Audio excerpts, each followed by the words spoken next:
Hello and welcome to Own Your Zip Code, Local Marketing Strategies for Senior Living Communities. This webinar is sponsored by Conversion Logics. I'm Austin Montgomery for Senior Housing News, and I'll be your moderator here today. And if you're here, chances are you're a sales and marketing professional, tired of shelling out high referral fees and ready to take back control of your lead pipeline. Today's session is all about how to do just that, using local, digital-first strategies to attract move-in ready prospects, something I know we all can be interested in. And now, before we dive into our great host of panelists, I'd like to cover just a brief note of housekeeping. We will be able to ask questions, but as you enter those into the Q&A box, please do so throughout our conversation, and we will get to those at the end of the discussion as we have allotted some time for Q&A. And also, I'm not sure if there will be any downloadable assets here, but I know that this webinar will be available for viewing on demand. And with that, let's jump in and meet our great slate of panelists we have today. Joining me is Jen Lovely, who is the industry principal at Conversion Logics. Jen has over 14 years of experience leading a team of senior living advertising experts who specialize in generating qualified traffic for senior living communities nationwide, and 20 years before that in sales and marketing roles in the hospitality industry. Jen, thanks so much for being with us here today. And Jen is joined by Amanda Warren, who is the Vice President of Marketing at Merrill Gardens, and she brings over 13 years of experience as a marketing leader at Merrill Gardens Senior Living, where she leads a team of marketing professionals and has overall 20 years of marketing experience. Thanks for being with us here today, Amanda, as well. And joining Jen and Amanda is Abby Kent, who is the Vice President of Senior Living at Guardian, and she brings nearly 3 decades of leadership in senior living operations and growth. Together, they'll unpack the strategies, tools, and real-life lessons that can help you build a sustainable pipeline without relying on third-party referral sites, something we know the industry has started to shift away from and think differently about. We'll also leave time for questions at the end, like I mentioned, so please feel free to mention those in the Q&A box down below. Now, let's dive in, and we'll start with setting the stage. And I want to start, Jen, I'll ask you this one. Why is local marketing more important than ever for senior living communities today? I think we've seen an evolution of it in the last 5 years, but when you're thinking about today, why is it something that's so vital to operations and the overall health of the community? Absolutely. And Austin, first of all, I wanted to say thank you to you today, and thanks to Amanda and Abby for joining me. It's great to be amongst friends, clients, and experts. So we're going to have a really good time today. In regards to your question, Austin, location is such an important factor in the senior living process, in the search process. There's a large number of seniors and their adult children who base their decisions on how close a community is to friends and family, or things that they've grown up around or lived around for years. So Amanda and I actually spoke at a CALA conference about 1.5 years ago, along with Sophia Lucas from St. Paul Senior. And in preparation for that event, we interviewed seniors about their thought process when deciding on where to live, and location kept coming up again and again. So Austin, would you be willing to play a couple of those video clips that we recorded? Yeah, most definitely. And we have these 2 video clips back to back. I will play those now.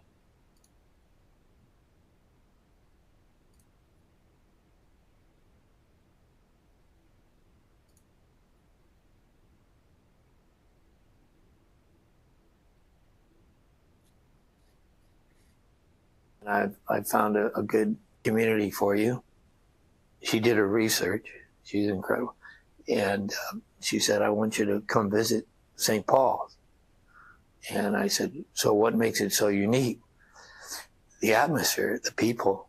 And I think you'd enjoy it here. You know, I was impressed just the first time I walked in. What we did is we sat down, got a notepad, used a search engine and online, whether it be Google or I don't remember exactly which one, but we made a list, and then I think we had a list of maybe 5 or 6 areas to choose from, and this is how we concluded this number one here.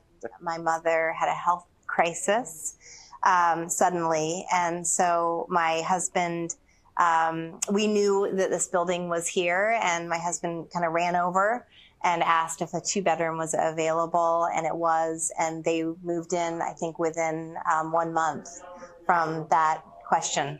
So it was all rather sudden. We had a lot of help from our daughter and her husband.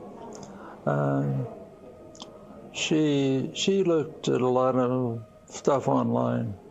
She even consulted with some people who were offering to give help to find a place.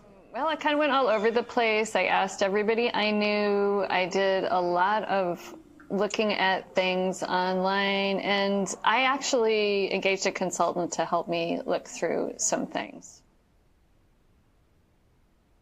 Okay, now we'll play the next clip.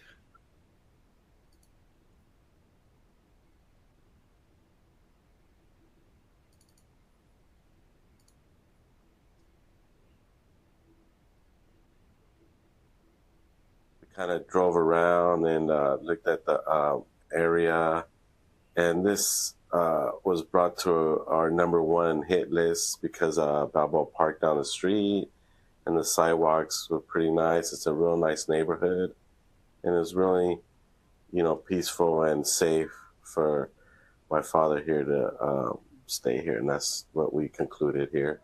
Well, you said the magic word right there yourself, location. We were familiar with Ballard. We like Ballard. I'm a walker now, so I love to go up to the park, Balboa Park, the accessibility. And then I met people there, and actually I met a couple of people from the manor that were walking. And so then we said, why don't we meet? That was all part of the process when we went through the tours. And when we walked into this place, it met the criteria of being local, and it's flat, and it's near us, as I mentioned. And there's a grocery store that they could walk to. And so, yeah, we had several lunches, got to know the place. Location was perfect. You can go across the street to Starbucks. You go down up the street and have a pedicure, and you could go to shopping at QFC, and the library is 2 blocks away, and the Norwegian Independence Day has a march right down the street from us, and it's all here. And if I wanted to take a walk down the lock, it's there. I love the gentleman who likes to go to Starbucks and go get his pedicure, and he was very cute. But that's what we're all used to, right? We want to be close to things that we're familiar with, and right. And we keep hearing over and over, location is really important. I'm going to actually tell a personal story here for a moment. When we were looking for a place for my mother-in-law, my husband worked a ton of hours. I was working a lot. I was traveling a lot. And so, when we went to decide where would we like for her to live, we chose someplace close by. We could literally walk there. We could ride our bikes down. We could be there in 5 minutes if we were doing something at the house. And we said, hey, Mom would love doing this with us. We could run down, pick her up. It was easy, and it was convenient, and the location was great. And again, like these folks are saying, she was able, you could walk to Starbucks or the little coffee shop. You could walk to a couple restaurants. You could walk to Target, that sort of thing.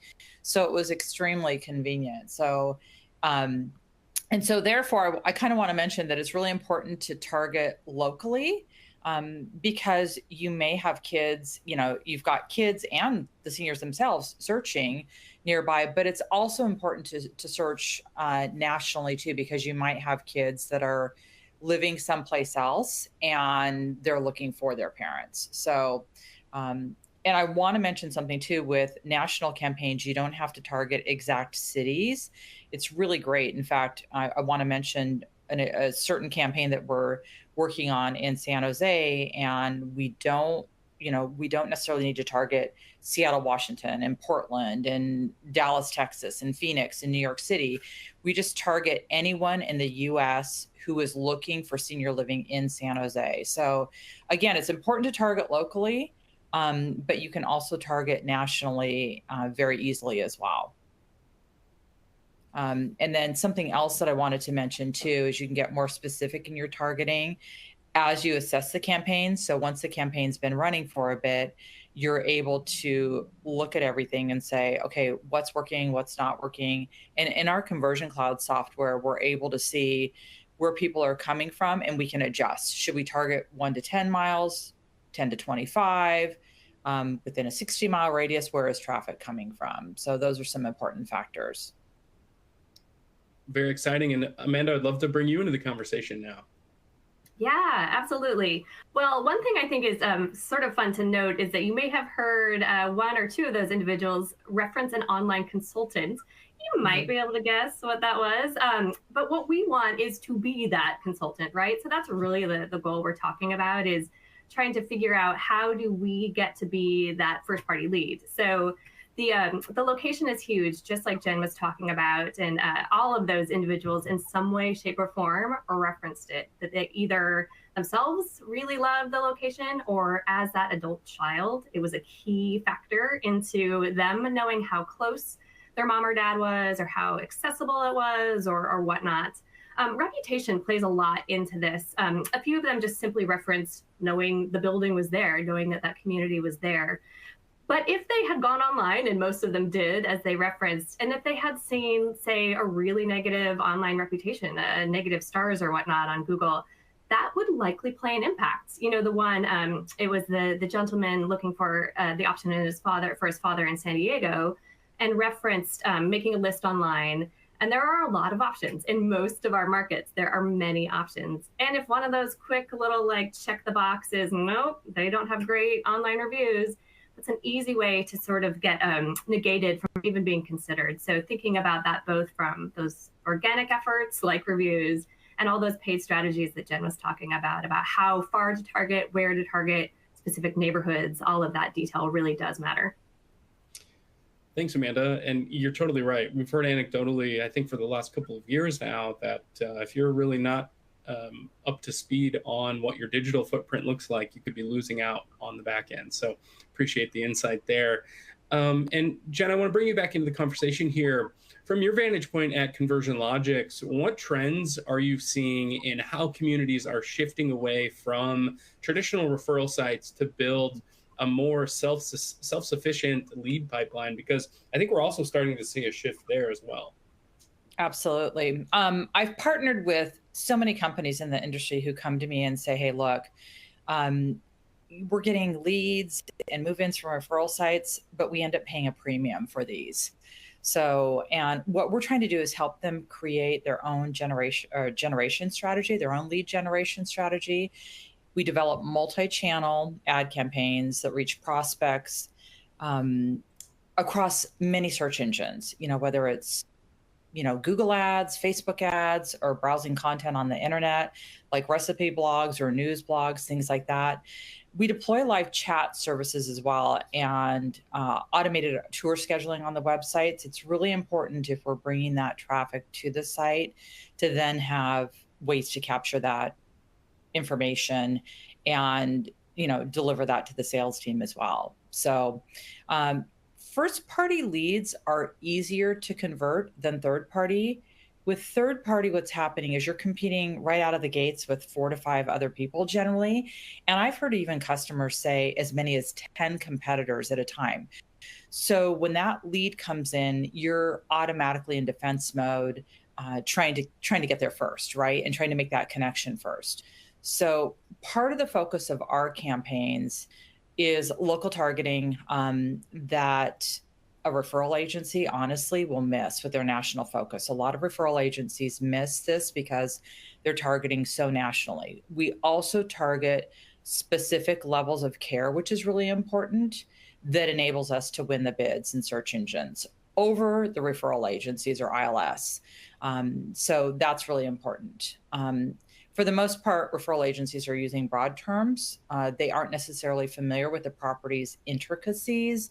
They're not visiting and having weekly meetings, monthly meetings, and saying, okay, what is it that you're offering? Do you have events? What's happening? That sort of thing. So that's really important to make sure that that's happening. For example, if we know there's a hospital or popular restaurant or something nearby, we can include that in our targeting strategy, unlike third-party referral agencies. So we apply that local knowledge. One thing I wanted to mention is that I worked on a campaign with a portfolio that was paying approximately $10,000 per move-in for a third-party lead, which is a lot. That adds up quick.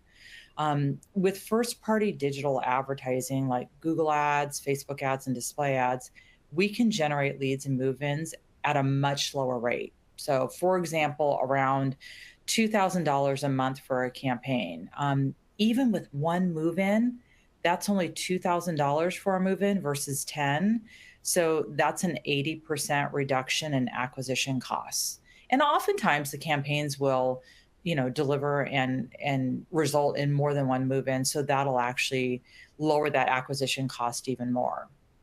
When we looked at the top 3 communities in that portfolio running digital advertising, we also noticed that they all maximize local targeting, like 15 to 25 miles around the property. So we doubled down on winning local auctions and search engines and reduced our national targeting. So removing national targeting allowed those big referral agencies to handle those lower converting, broader markets while we put our efforts forward into winning those local auctions where leads were primarily generated for those 3 properties. There's one other example that we were really excited about in the last few months here too, in the last 6 months. So I've got a client in Port Charlotte, Florida, and they acquired the property and saw that there was a ton of move-ins coming from third-party referral agencies. So they said, we want to switch over and begin some, local digital advertising strategies. And since then, we've seen a significant increase in qualified leads. So 72% of their move-ins are now come from first-party generated leads, which is a huge dramatic shift from what they were getting from third-party. And that's a quote directly from the director of sales and marketing at that community. And in 1 year time period, they had 55 leases directly attributed to Conversion Logics and 81 first-party qualified good solid leads. So they were still working, an additional 25 of those. So in 1 year, they saved $250,000 by using first-party advertising versus relying on those referral agencies. So really, really big deal. And there's a lot of things that we can do to help out. And we've learned a lot of strategies that those third-party agencies are using and not using. And we can definitely win auctions over them. Very interesting insights there, Jen. And I think it just gets to the nature of how it's changing in terms of local marketing strategies on the ground, and being able to have that local touch is so important. And that's exactly what you and your team are up to, and being able to really streamline that process and help improve what operators are able to see on the back end. Abby, I want to bring you into the conversation here. Can you describe a moment when local marketing made a tangible difference in your community's performance or occupancy? Absolutely. Thank you, Austin, for hosting us today. And thank you, Jen, for inviting me to be a part of this webinar. It has been amazing to work alongside of you most recently in changing up a lot of our campaigns.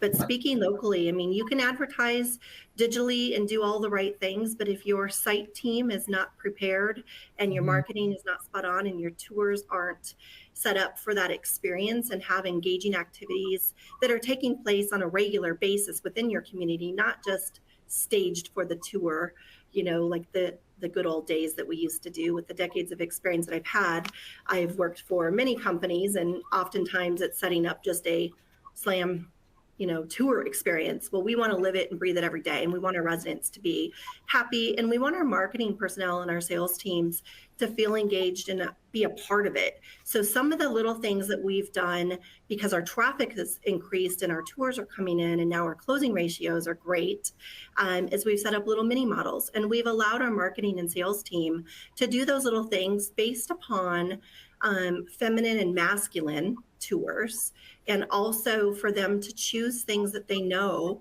from the findings of their social background of the person that's touring. So setting up a little doggy bed with a dog treat, right? And having the things inside that room makes it really personal, simply by hanging a robe in the bathroom and having some slippers bedside. It's the little tiny things that engages the marketing team, captures the love of the family, and then gives you an opportunity to close quickly because we can give them that mini model that day. So it's kind of a call to action to, hey, it's all yours if you'd like it, and we'll go ahead and take this room off the market. I think that's huge. Also engaging in local partnerships. We've really found that doing outreach to our Fred Meyer's, which sits in the back of one of our parking lots in one of our Washington communities, has been phenomenal for us. Just being the sample lady, like the good old days, right? Partnering up, being able to do some slices of apple pie, send them off with a pie from our home to your home. It's the little tiny things, and then taking the field trips. So making transportation meaningful is really important. So not are we just going to the casino, we're inviting our leads to join us at the casino, that we could pick them up and take them with us and then bring them back at our community for lunch, give them a little mini tour and send them home with a gift and with an opportunity to engage and embrace the people that they're spending the day with. So I really believe that local marketing inside the community is the way to go. We've partnered with like the Strawberry Festival and the Chamber of Commerce, and just really looking at local physicians and people that are in our parking lot within a 1 mile radius even, and going to Harbor Freight or Home Depot and just having engaging conversations with the people that work there, because they're helping people every day. So we've done a ton of great activities, and we've kind of shifted the way we do some of our activities in our community, where we have meaningful things that are set on a weekly basis, so that it gives an opportunity for our team to engage and invite people in that's ongoing. They don't have to just try to pick a time or two this week to tour. They know that every single Tuesday that we have an engaging happy hour going on, and that we repeat that on Fridays. Or that we're all summer long barbecuing on the patio every single Thursday. So it doesn't feel like we're trying to just do a real quick sale. It's like, join us every single week. We're out on the patio on Thursdays. It's super casual. Come as you please. Let us know if you're going to stop by. Even if they don't let us know they're there and they're sitting and engaging and making friends, isn't that better than a pre-scheduled canned tour? We're finding that it's super successful, and our closing rates, we're closing almost 100% of the people that actually come into tour. And then partnering with local businesses for gift cards. And so it's a co-branding activity that we're able to give a $15 gift card just for stopping in. And then a more qualified gift card if you're a qualified lead looking to move in the next 30, 60, or 90 days. We're hosting like a Hot August car nights, which we all do in senior living, every community over all the decades, right? But we're making it meaningful, and we're co-branding with that car club and making sure that our flyers are spot on, and that we're giving them out to the car club to pass out, and they're proud to invite people in. And we host the barbecue in the parking lot, and we make sure all of our friends and family and even the local stores and agencies and people that we're working with are invited to come and check us out, because they wouldn't just wake up one day and think, I should go tour an independent living community or assisted living community today. But if we have an engaging activity that they might be a part of because they know someone in the community that's participating or co-partnering with us, they would most likely come in and learn something new that they didn't already know. And Abby, I love the fact, Abby, you do this and Amanda does it too. There's so many great activities. And so future residents, prospective residents, and their families can say, hey, that's something I'm interested in. I could live there. So, and recently, Abby and I added some pre-tour surveys to a couple of the sites, and they're able to gather information pre-tour, like she said, like, do they have a dog? Should we include a doggy bed and a treat? So that can be very helpful in learning about people ahead of the tour and really making it very personalized. Yeah, yeah, I love Abby. Those ideas are spot on. And for me, it really highlights that our successful communities are part of their larger community, whether it is those farmers markets or the neighborhood grocery or whatever might be happening. What we see is that our most successful communities are part of what's going on around them. And I think that that sort of segues really well to what we can do to help support from the digital side as well. You know, if it's event promotions and maybe they are doing traditional to help get that word out, even something as simple as a website landing page or QR to a landing page that has that sort of events detail as well, or everything that we could do on the social side to help promote. So I love when there's the connection between what is really happening locally, what matters for that community, and how they sort of find ways to get that a little bit broader out into their marketing efforts. So excellent examples that I think really tell the story for our successful communities. Right. And another thing too, and we'll talk a little bit more about this in a few minutes, but all of us on this call have done this. So, you know, Abby and I are not just making decisions together, or just Amanda and I. We're talking to the people at the teams at the local properties, boots on the ground, because what better way to gather information and understand what's going on than to talk to them? So definitely make sure that you're talking to your teams, involve them in conversations, and find out what's working and what's happening.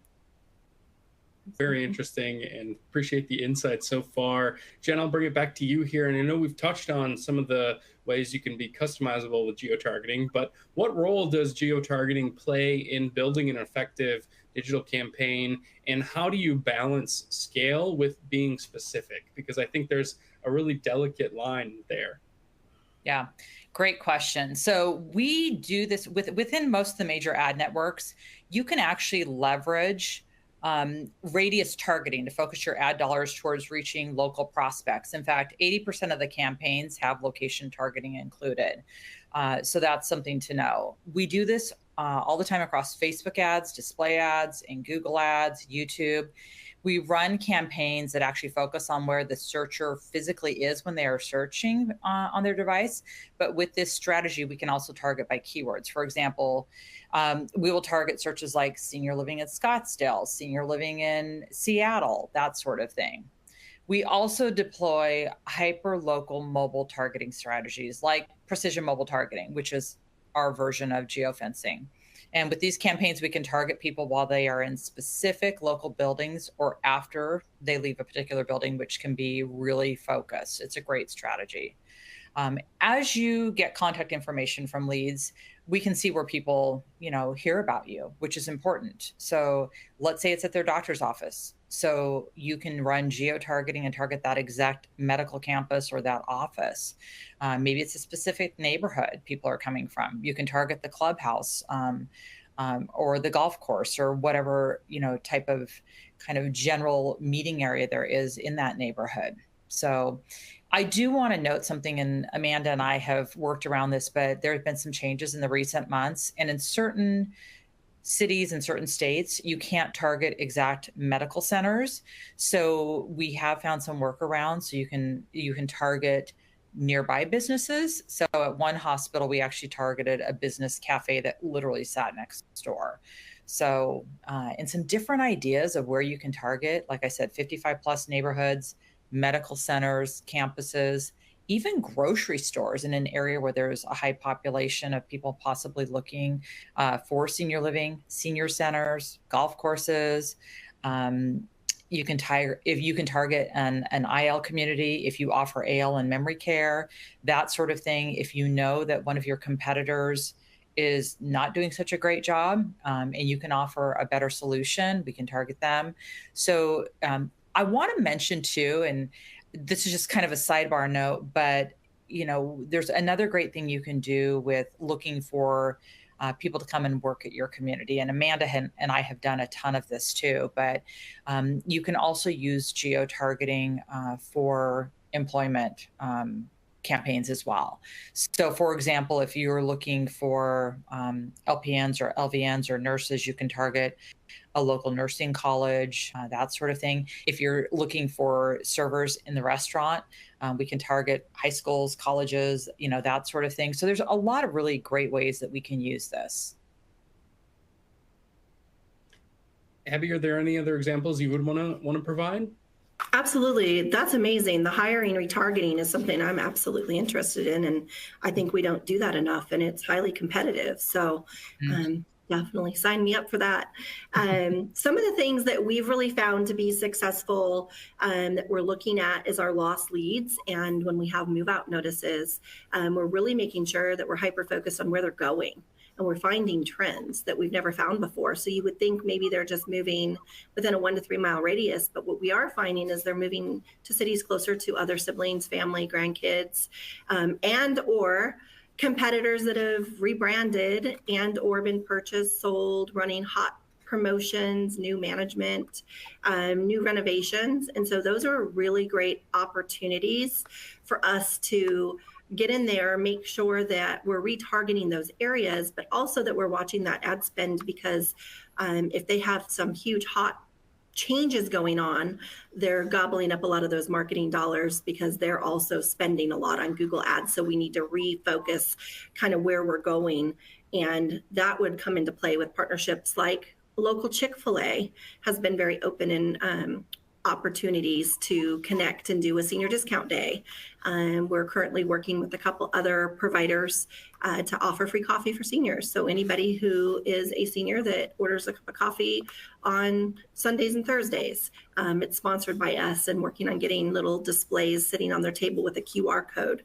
So some of that local direct partnership to provide a piece of pie or coffee is great. Senior discount days too. So going in and working with other community properties, companies, whoever it might be, to offer senior discount days, and then to use our activities to drive our own people there and to do co-branding advertising, kind of reciprocal, right? So it's what's in it for me, but what's in it for you as well. And so you can do a lot of the co-branding. The festivals have been huge for us because we're in these not rural areas, but not city areas. It's like the in-between area. And the festivals, I mean, the Strawberry Festival alone in Marysville, Washington brings in 75,000 people. That's more people that will visit in any given quarter that we might be able to geo-target, right? So being at that festival, being present, and then retargeting that festival is going to be absolutely key. The Tulip Festival, anything that we can get involved with.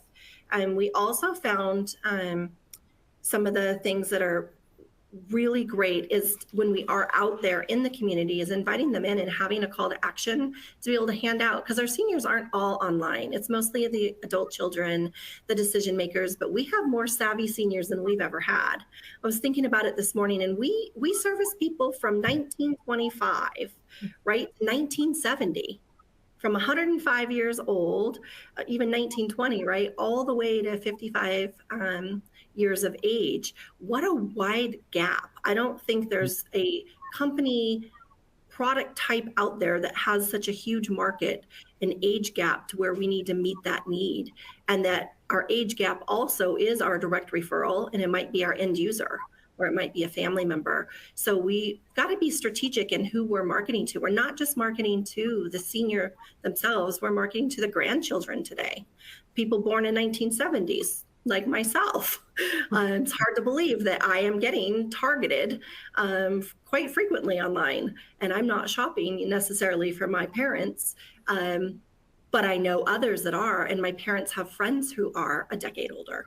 So it's just really important we're looking at all things today.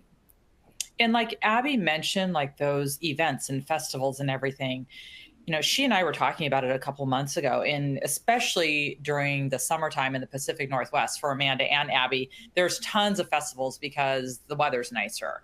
And, from your local, different places, get a list of everything that's happening. Because there's something probably every weekend or every other weekend. And the great thing about digital marketing is we can pivot. We can change out those addresses that we're targeting. So keep in mind that, we can make sure and target all those different events and festivals and that sort of thing. And it's easy to change those out on a regular basis.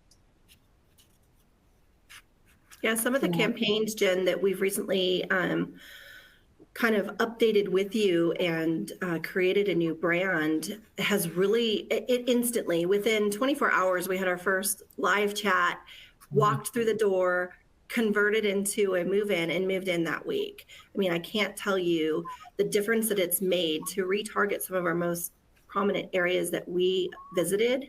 And we've now at least had a handful of people come in and tour, and we're closing like crazy. We even have a new community in the area that's doing a conversion, and they heard about us online. They're doing a conversion with their Medicaid beds, and so they're trying to have certain levels of seniors move to different communities. And so we were able to, by one phone call, now capture 3 move-ins that are coming in for this next month. And they did see us. They wouldn't have known about us. They're about 45 minutes to an hour away from where we're currently located. So it wouldn't have been somebody we would have targeted. And so I think that you just get a great opportunity by using these campaigns and online. You never know who you're going to reach. Yeah, exactly. And Amanda, I know that you oftentimes connect with your local and regional teams. Tell us a little bit about that. Yeah, I think it goes back to a little bit of what we were talking about. And great examples, particularly I think in very busy, saturated urban markets, where that intel from that community team becomes crucial. So talk about, specific areas, zip codes, neighborhoods, things that perhaps, at that broad sort of brushstroke of 10, 15 mile radius may or may not make sense. So really honing in on what that local market knowledge is of who are we really targeting? Who do we want to target? What sort of population are we attracting for this particular building, this community? Becomes so important, I think, particularly in those really very busy, very expensive markets with a ton of competition. And really, you're targeting so many people within that radius. The radius might not always be the perfect match. So that local intel, again, circling back to that, becomes huge.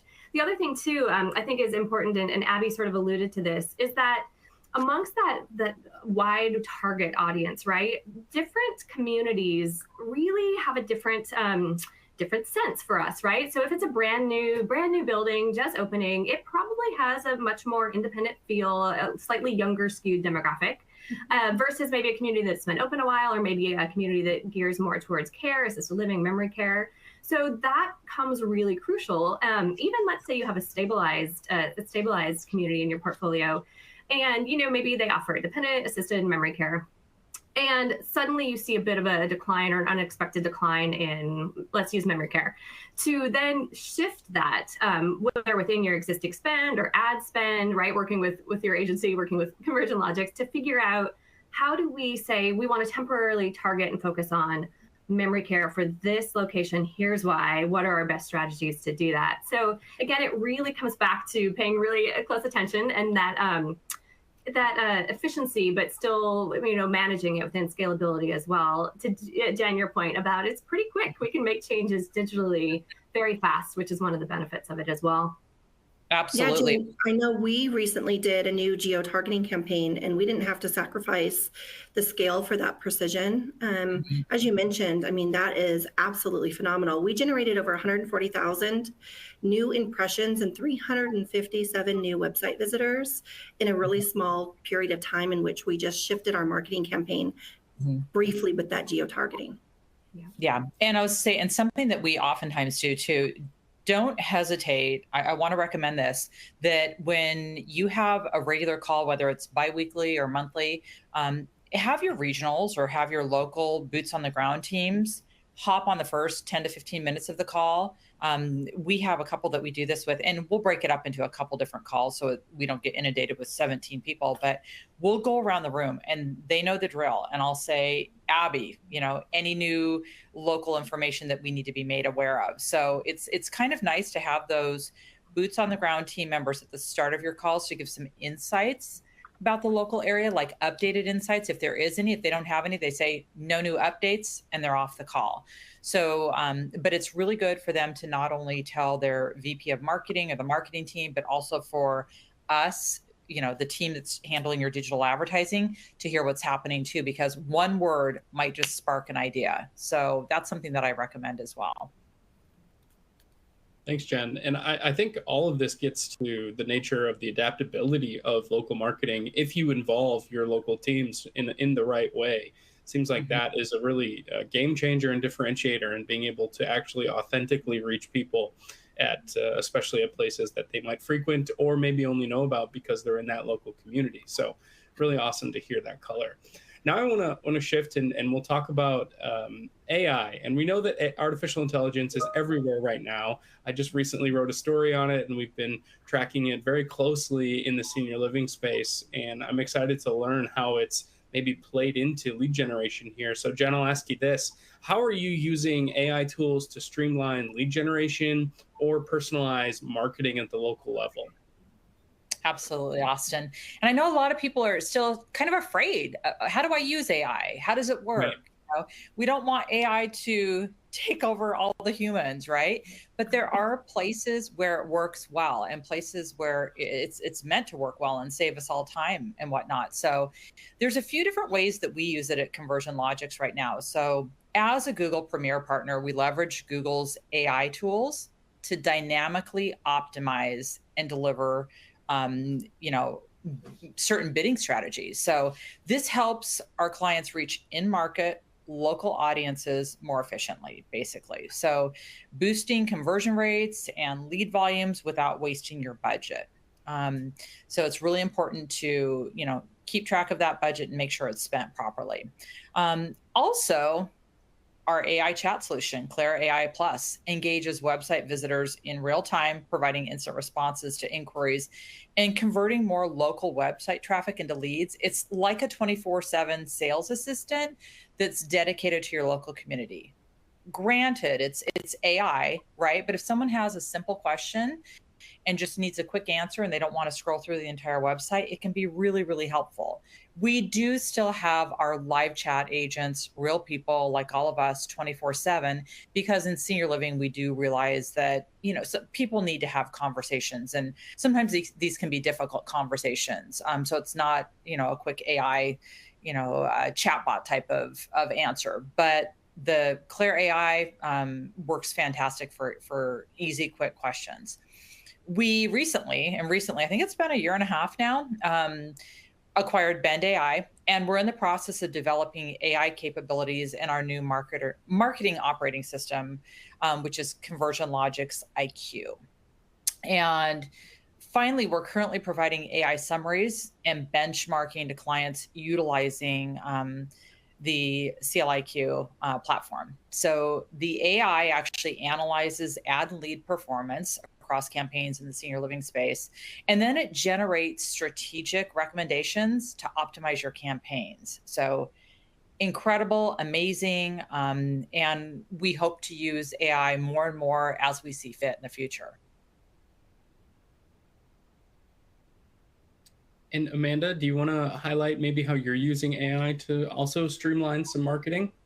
Yeah, for sure. Well, working with Conversion Logics, we have a couple Google's Performance Max, I think is what it's called. So really Google's way of taking advertising and helping to, again, optimize that platform for you with that human oversight. So that's something we've been really excited about and have seen some great results thus far in those campaigns.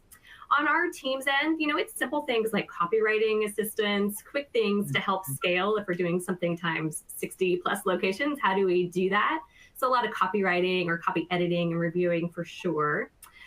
One thing that's a newer item for us that we quite honestly haven't figured out is how it is going to impact search with the AI search results that are popping up everywhere, right? You Google anything, you're seeing that AI overview. So that is something we're still looking into, trying to figure out, do we change strategies?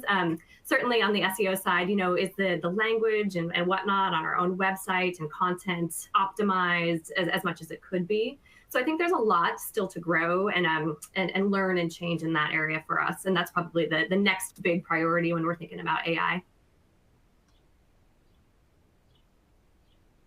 And Abby, is there anything you'd want to add about using AI within just things at the operational level?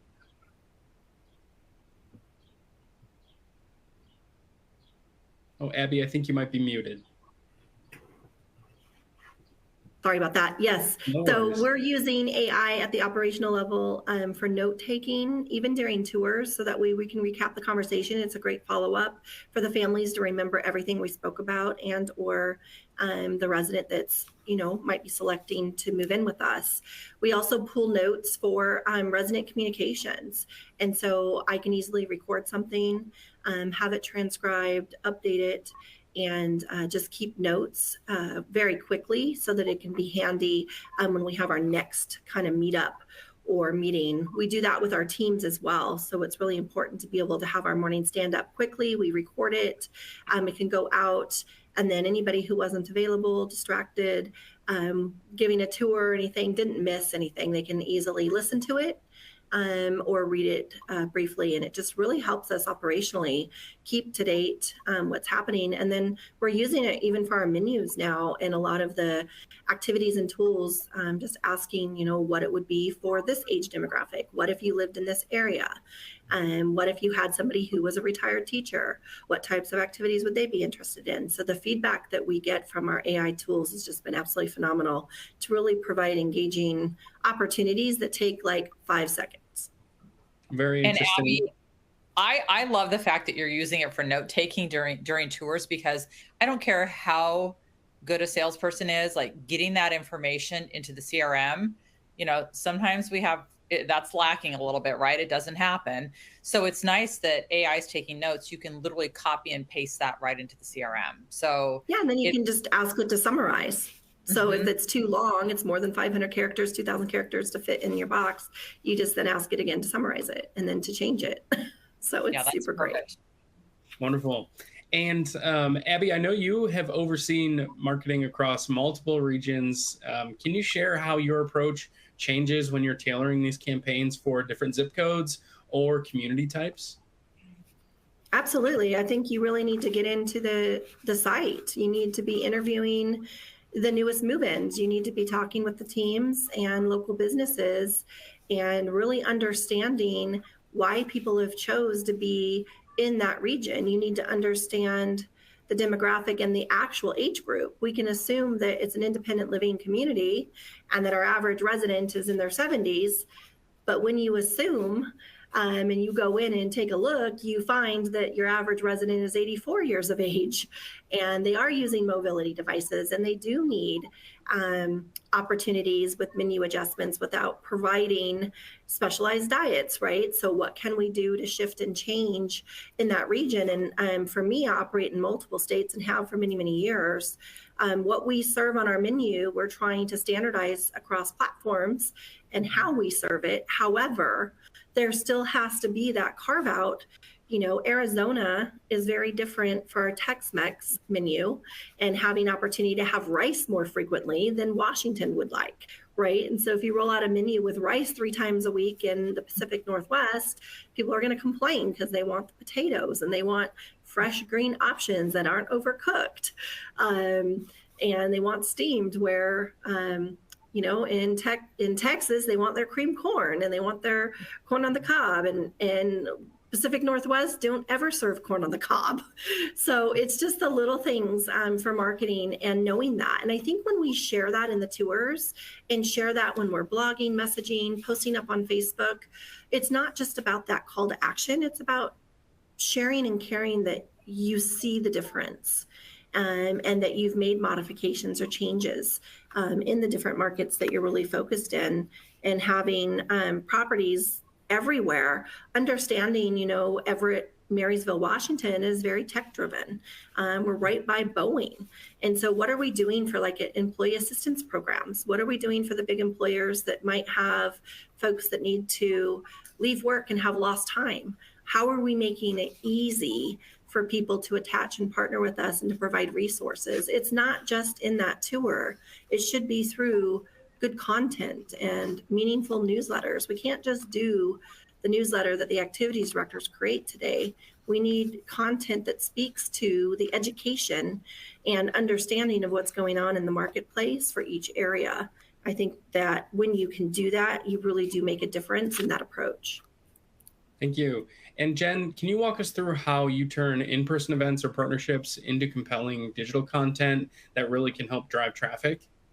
I sure can. So both Amanda and Abby and we've all worked on using events to attract prospective, residents and their families. So I advise our senior living clients regularly on how to turn, these in-person events, into move-ins, right? So there's different strategies we can use. We can actually, when promoting an event online, we can use Facebook ads for targeting local prospects. And we've even sent email blasts out on behalf of clients to ensure special events or promotional offers get that visibility that they really need to be successful. Another key strategy is making sure that you're promoting these events on your website. So in addition to using digital advertising, make sure they're on your website and definitely keep these up to date, right? A lot of times I'll go online, I'll be like, sometimes you'll see a list of events and half of them expired. So make sure that those are staying up to date. Also, because we're bringing traffic to the website, letting them know of this event and really ensuring that this event is successful, we have an application in our Conversion Cloud software. It's called Spotlight. And basically, this enables senior living properties to promote the event, but then have people come to the website and to promote it across every single page on the website. And what we can do is it automates the collection of contact information so that you can track who's interested in attending the event and provide follow-up information to those people who are interested or who have RSVP'd. So there's some great ways to promote an event. They're very useful. And again, I know we've kind of talked about this throughout the conversation today, but it's more of a soft sell. So you're not having someone come in for a tour, but if someone comes in for an event, they can kind of experience things. And what we oftentimes see in talking to all of our clients is that people come in for an event and they wind up turning into a tour of some sort. So great way to get people in the building and show them what you have to offer. Very interesting. Amanda, is there anything else you'd like to share just in terms of leveraging on-site events and turning that into something you can use on social media? Yeah, I mean, Jen really touched on it. I think just making sure it is present in as many places as makes sense per event, whether that's Facebook, email blasts, website, whatever that might be. And then also knowing that events play such a great role in getting people in the first time. They're also an exceptional way for that ongoing lead nurturing. We love the people who tour once and make a decision, but knowing there's a lot of people who their buying journey is just, it's going to take longer. So events, keeping them in front of mind of existing people in our lead bank too is a huge strategy for us. Thank you. And Amanda, we'll stick with you here for this last question, and then we'll get to our Q&A. How do you measure success beyond just move-ins? Are there any leading indicators that you really watch out for to ensure that your local campaigns are on track and where they need to be? Absolutely. We do like to work our way backwards. So we sort of start with what's the end in mind, and that is usually occupancy and our move-ins or our history there, and then work our way backwards. So lead volume, clear indicator. But within that, lead quality is huge. Abby alluded to this a bit as well. So if we're closing too many leads for not the right location or financial, that really matters. So again, working our way backwards there. Tour, so sort of that, what was our lead to tour conversion? So we might be getting a ton of leads, but they aren't converting to tours, another indicator of that quality. And then working our way backwards even from there, what sort of traffic are we getting in all the platforms? If we just use website as an example, what does that visitor history look like? Is it up? Is it down? What's the conversion looking like from every lead source you get? So starting with that end in mind, and then step by step. And that also, I think, is important to know that those measurements should be different per location as well. Sort of an overall yes, but what is different for a community in Seattle is probably not going to match what's true for a community in Florida, vice versa. So just knowing San Jose, wherever you might be in the country, your metrics probably very much differ and matter depending on that location. Right. And Abby, are there any thoughts you want to share here just in terms of that engagement, of being able to understand how on-site events can really be strong indicators of what you're really able to generate in terms of interest at the community level? Yeah, as Amanda mentioned, we also look at our tour to move-in rates. I think that our overall volume of inquiries is coming through the properties, through those events. And like Jen mentioned as well, it's so vital that they just come in and feel comfortable, and they're not typically depositing on their first tour. They're getting to know the community, getting to know who lives within the community. And then we're also looking at that attendance and then re-engaging with them. It's important that we keep that engagement going and have local on-site events to bring them back into the community, and going out and doing home visits as well, and seeing where there might be an opportunity as we talk with families and or the senior as to what we see inside the home. That really helps them lead to some real world interest. And we're looking at the digital marketing efforts continuously and reevaluating to ensure that we're generating the right people to be attending those events, right? That we're generating people that are actually actively looking, or actively engaged in education, and watching their lead sources very closely. It's key to getting those direct website leads and traffic going, organic searches and inquiries, and even event-based leads, retargeting them and ensuring that we stay engaged so they don't quickly go off to competitors to stay local with us and engage with us. Because it's easy to lose the lead when you're in Washington to go move to the Cistern, Florida. But if we engage our leads appropriately and feel like we can support the families and the families feel supported, oftentimes we can keep people local where they really want to be, and they don't have to make such a traumatic move. Also paying attention to that feedback from our residents and tours and family members, and asking for that, doing those follow-up post-tour. What else could I show you today? Or what else were you looking for that you weren't able to see? How can we help you? And even if it's not with us, what do you need? And then having great partners like Amanda and other companies that we can refer out to, because it's just a better fit. Mm-hmm. Very interesting, and thanks for sharing those insights, Abby. I want to jump into the Q&A. We've got a few audience questions that have come in here, and I think we'll have time to answer those. Jen, I'll direct this one to you. This person asks, Jen had mentioned targeting out-of-state people searching in your local area. Is it possible to get that to get a list of those out-of-state folks who are searching in a local area? Unfortunately, we don't have a list of names and emails per se, but the great thing is that we're using tools to capture that information. So the better variety of tools we can use to get people engaged, then we can gather names, email addresses, and phone numbers there. Thank you. And there's another audience question here that we're asking. They're asking about the pre-tour surveys. They're asking, are those automated or digital as part of your marketing / sales team's discovery over the phone, or how does that process work? So this is a two-pronged answer on this one. So you can use this over the phone as you're talking to a prospect and say, hey, I have a few questions. I want to be better prepared when you come in. And so you can actually go through this list of questions. But the really great thing, and this is something that we've done with Abby and her team recently too, is we've included the pre-tour surveys as one of the applications on the Conversion Cloud tools. So you can say, hey, by the way, here's a link to the pre-tour survey if you want to go ahead and answer these questions at your leisure beforehand.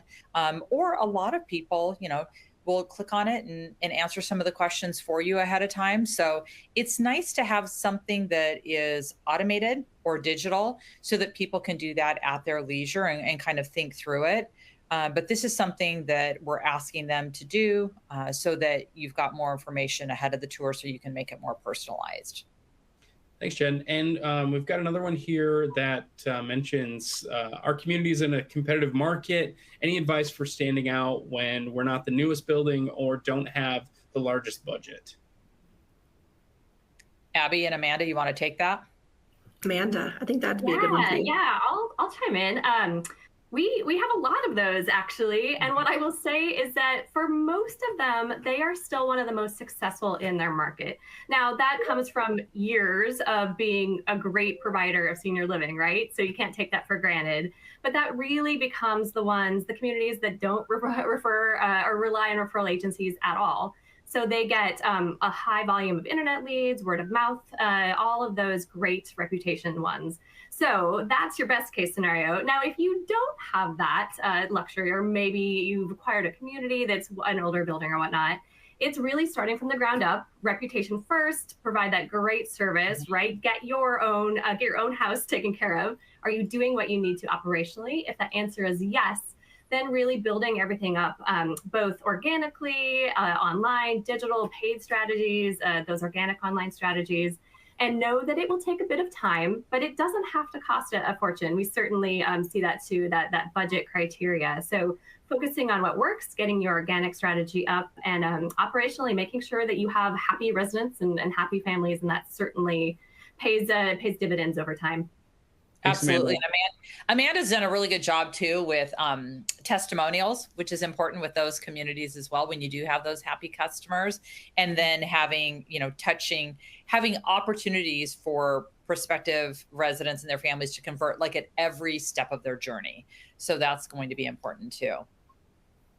Well, we have reached the end of today's webinar. I just want to say thank everyone for joining us. I hope you'll walk away with clear, actionable strategies for owning your zip code and turning your local market into a consistent source of high-quality leads.